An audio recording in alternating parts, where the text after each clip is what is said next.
حضور علیہ السلام نے ارشاد فرمایا کہ بندہ کہتا ہے میرا مال، اس کے مال تین ہیں۔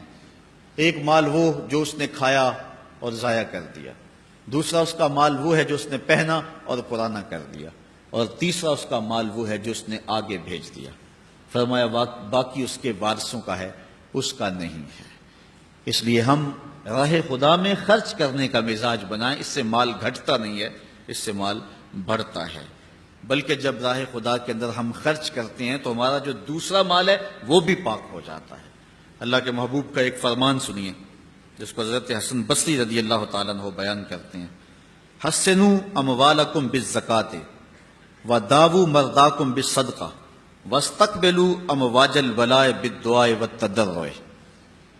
فرمایا کہ اپنے مال کو، اپنے اموال کو زکوٰۃ سے پاک کرو اور اپنے مریضوں کا علاج صدقے سے کرو، اور جب مصیبتیں اور بلائیں تمہارا رخ کریں تو پھر دعا سے اور اللہ کے حضور زاری سے اللہ کی مدد چاہو۔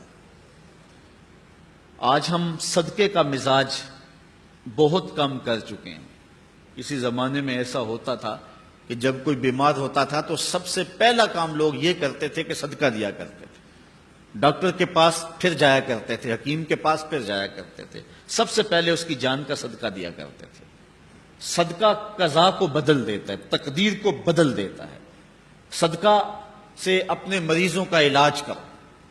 اصل ڈاکٹر کے پاس جانا، علاج کروانا سنت ہے، اس کی ممانعت نہیں ہے، لیکن یہ بات ہمیشہ ذہن میں رکھیے گا کہ ڈاکٹر کے پاس دوا ہے، شفا نہیں ہے، شفا اللہ کے دستے کرم میں ہے۔ اس لیے جب بھی بیمار ہو جاؤ تو پہلے صدقہ کرو اور پھر ڈاکٹر کے پاس جاؤ، اللہ اس صدقے کی برکت سے ڈاکٹر کی دوا میں شفا رکھ دے گا، کیونکہ شفا تو اس کے حکم میں ہے نا، چیزوں میں تو شفا نہیں ہے، وہ تو اس نے حکم جہاں دے دیا وہاں شفا ہے۔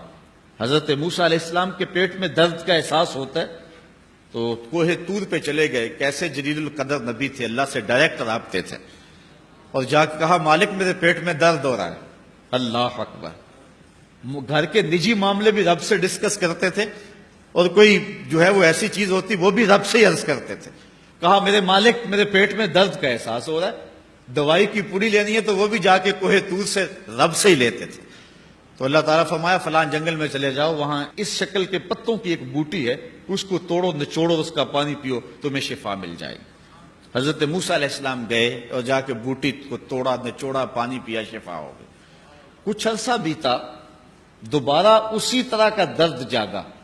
اب نسخہ تو ذہن میں تھا، کوہ طور پہ نہ گئے، اس جنگل میں چلے گئے اور جا کے بوٹی کو توڑا، اس کے پتے نچوڑے، پانی نکالا، پیا، لیکن درد اور زیادہ بڑھ جاتا۔ پھر دوبارہ آئے کوہ طور پہ، کہا مالک میں نے اسی درد پہ دوبارہ وہی بوٹی کا پانی پیا ہے لیکن درد بڑھ گیا ہے۔ کہا موسیٰ اب جو آئے ہو کوہ طور پہ پہلے ہی آ جاتے۔ تو عرض کی مالک بوٹی بھی وہی اور درد بھی وہی۔ فرمایا سب کچھ وہی ہے لیکن پہلے میرا حکم تھا، اب میرا حکم ساتھ شامل نہیں تھا۔ شفا بوٹے میں نہیں رکھی، شفا تو میرے حکم میں رکھی ہوئی ہے۔ اس لیے ڈاکٹر کے پاس جاؤ، حکیم کے پاس جاؤ، لیکن شفا اللہ سے مانگو، کہ شفا ہمیں دینے والا وہ ہے۔ وہ ایک وسیلہ ہے، ایک ظاہری طریقہ ہے۔